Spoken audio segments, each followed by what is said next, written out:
When Wargaming makes a new camo for a tier 10, sometimes I really like them. The M48 patent legendary camo that just got released, I really like, and I'll be making a review on later this week. And then there's this one for the FE4202. Now, frontally, I think this looks great.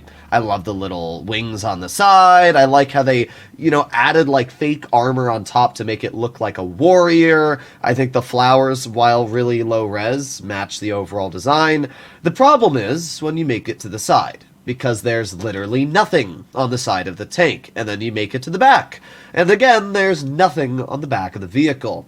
You see, it looks like Wargaming, had like 2 weeks to finish this camo, and they spent 1 week working on it, and then forgot about the rest of it, and then just put like a little flare on the back like last minute. I don't know. I like the front. I think the camo looks cool, but there's nothing on the side. There's nothing on the back. And when I'm driving a tank, I'm not looking at the front of my vehicle. I'm looking at the back of it. So I'm just going to be constantly looking at this gray turd water back while, I don't know. I'm just a little disappointed with this camo. It looked really cool at first glance. And then once you start to actually look at it more, its flare wears away pretty quick. I mean, I guess the only thing that's cool is opponents will be able to see the camo. But when I buy camo, I don't care what other people think about it. I care what I think about it. Because, I mean, that's the same thing when you go out to a store. You shouldn't care what other people think about you. When you go to Walmart, you should care what you think about yourself. So, I don't know. This camo is just mid. Like, it really definitely could have been better if Wargaming had put more effort into it. But I still think that the frontal design is pretty cool. So let's see what we can do here. We are in the FE4202. This is a Hesh-firing vehicle, and we have Droodle's TTV on our team. What are the chances that I got another player? I don't even... This was not scripted. I just want to point that out. Alrighty. Well, we got the Sheridan right in front of us. We got the XM66F. Oh, boy.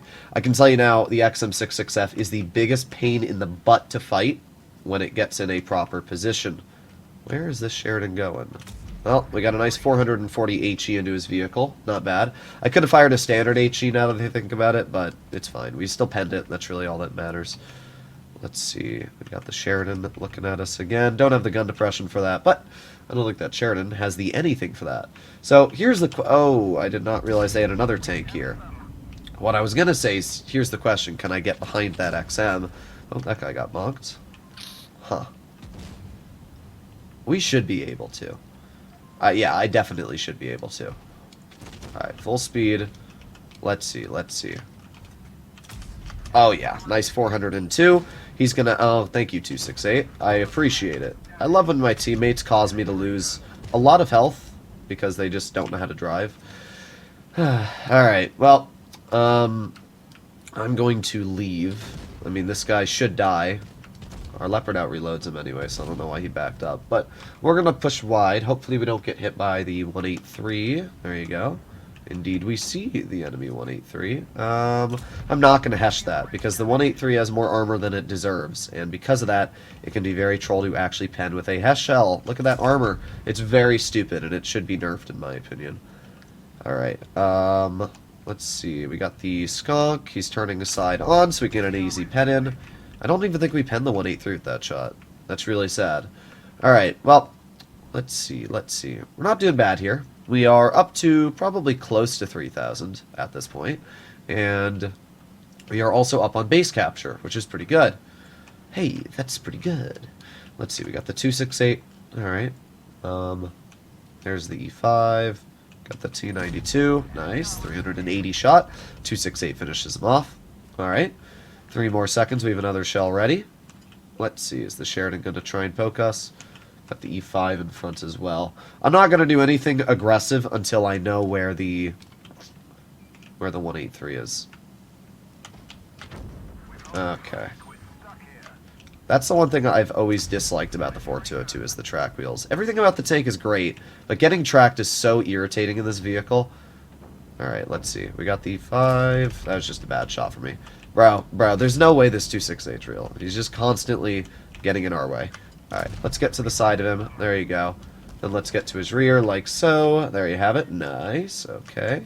And we are not able to hesh him there. But there you go. Now we get it in. Alright, not a bad game at all. We did 4,000 damage. Yeah, no problems there. I don't really know why people think the 4202 is bad after it lost like 150 DPM. The vehicle still has 3,600 DPM with Hesh, which is more than you'll ever need. The vehicle still has great mobility, and yeah, I mean, that was a pretty solid first game. I have no complaints, so yeah, not too bad. Alright, well, let's do one more battle and see if the FE4202 can do just as well. I just really like this tank. I've always really liked this vehicle because it's such a unique playstyle. There's no other tier 10 that features the Hesh, that features the mobility, all combined into one package. So, because of that, I've always really liked playing in it. However, that does not mean everybody is going to do well in the FE4202. In fact, this is a very high skill-based vehicle. So if you struggle on skill, I would highly recommend to stay away from this tank, grind it later, because yeah, it's probably one of the hardest tier 10s to actually perform well in. Alright, so up against us we have a Patton, Ascent 7-1. That's about it for mobility. They do have an IS-7 though, so it wouldn't surprise me. Oh... yeah, they're playing extra aggressive, which is a little interesting, to be honest. Let's see. Bonk. There you go. Nice 456 into his tank. Was it worth it, Patton? That's the only question I have for you. Was it worth it? Well, All right, let's see. IS-7. All right, all the big boys are spotted already. At this point, we should be able to drive up this, aiming on the side of the Ascent, and get a nice 470. I mean, just look at that damage. You can't replicate that in any other tier 10. It's just insane. 425. Now the Chieftain's going to not shoot the one shot, which doesn't really make a whole lot of sense, to be honest. Let's see. Ascent's going to back up, and there you go. 408 into his turret. We did get bled. Oh, and we are lagging for a moment there, but we're all good. My Wi-Fi's been really spotty lately. I don't know why, but it's like a bald man trying to keep his hair on, like it's that bad. All right, we got the ST1. Nice. 438 shot into his vehicle. Now we're going to reload. Back up a teeny bit more, and then we're going to poke him. Let's see. I'm just going to go in. Okay, so we are definitely in the winning advantage right now, but that doesn't mean we will be forever. We got the IS-7 off to the side. Alright, we're not. Oh, no, we are spotted. Okay, well, let's get a shell into the side of the E3. Nice. That was just a free bleed. Now, I'm going to try and get behind the ST1. I feel like that's just kind of free damage. Which way is the 100 facing, though? This way. Nice. 465 shot. Sweet. Well, we're up to 3,000 damage already. We're going to put on our adrenaline and bonk. There you go. That was a terrible roll. 343. It's about as bad as it gets. But good news is that we can just pen him in the lower plate. That's better. 478. I mean, look at that damage output. This is why this tank is so insane. 444.